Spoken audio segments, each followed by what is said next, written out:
Hey everybody, James from TeaDB here, bringing you another Inbetweenisode. So today I am drinking some ripe Pu'erh from Yunnan sourcing. So these episodes have become a bit of a routine for me. I will drink a cake, drink through it with my wife in the morning, very casually. And as I get very close to finishing it off, I will bring it onto the show. I realize that I have just a little bit of this cake left, so maybe 25 grams or so. So I decided probably time to bring this onto the show. So this tea is the 2018 Yunnan sourcing production, the Lucy.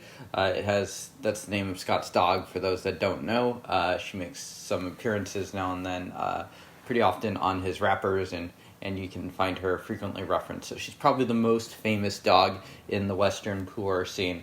And I don't know that the second is particularly close. So we got a image here from, I think, Scott's yearly design contest. I'm going to try not to get crumbs all over the place. It's so Lucy the dog right there. So as is customary for these teas, I'm brewing it casually. So I think I have about 9 grams in this big blue 250 milliliter or so pot. This is probably my 4th or 5th steep. And I honestly drank through this cake really fast without like really realizing how quickly I was getting through it. So that's probably a testament to just sort of like the everyday enjoyability of the tea, which is something for me that I really look for in ripe. So here we are doing steep number 4 or 5. Cheers.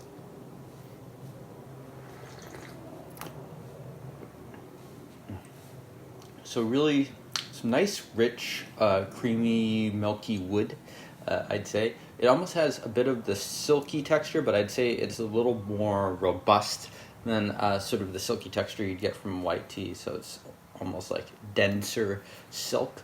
I saw on I was reading the description before I started to film this video, and I saw that this is material from Menghai and Lincang.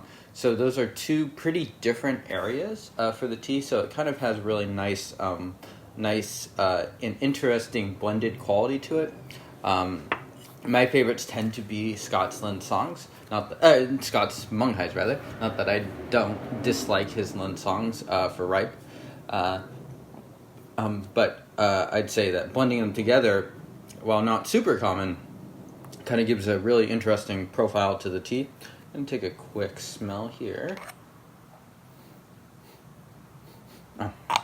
Smells kind of like a generic ripe, a little bit more of like the cherry wood aroma in that when compared to the actual infusions. Might brew one more cup of this.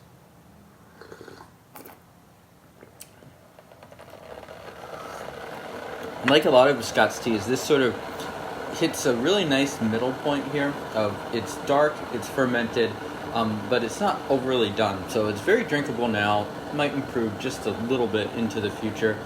Very clean, pretty enjoyable, I would say, overall. And for me, I kind of place this tea a little bit higher than the Serendipity, but I don't like it quite as much as the Huirun productions, which for me are towards the very top of the tea the ripe tea that Scott makes under his own label. I think there are 1 or 2 that I do like slightly more than those Huiruns, but that tends to be sort of like my benchmark for the top for him. And so I've recently been drinking the 2017 and 2018 Huirun runs that Scott made, and I enjoy both of those. So for me, stacking infusions and that kind of thing, pretty normal for ripe.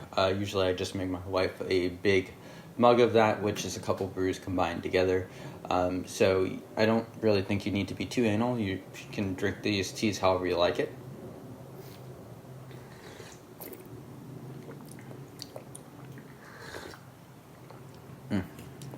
So rich wood, I'm not getting so much of that sort of cherry fruit taste as I was getting from the smell. I did get that a little bit earlier in the session though.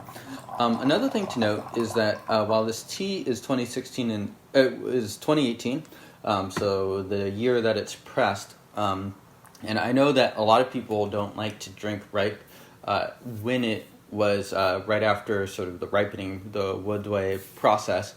But what's important to note is that you can read Scott's descriptions and see when that actually occurred and when the harvest was. So these materials, the Menghai and the Lincang materials, are from 2016 and 2017.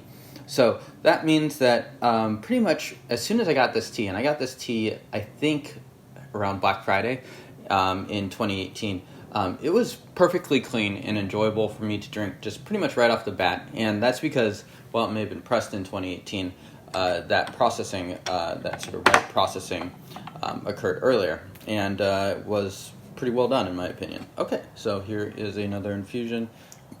Just going to sort of pour that on top.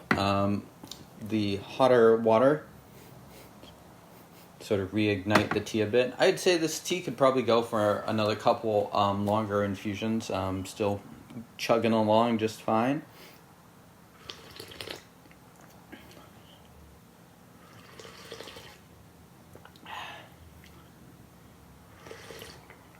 Sort of bringing that vanilla creaminess back to it. All right, so I think that just about concludes this in-betweenisode. I think this tea has a lot of things to enjoy. An interesting texture, so that dense silkiness.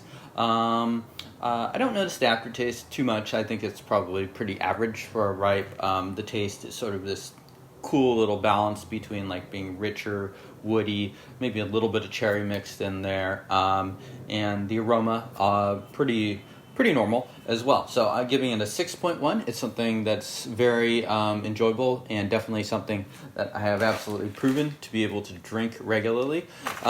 Is it Scott's absolute best ripe tea? No, but I think it's definitely worth trying. I think it currently sells for about $30 for a 250 gram cake. I think that's a perfectly reasonable value for something like this. So thank you all for tuning in. Let me know how you like this in-between episode, and I will see you all next time.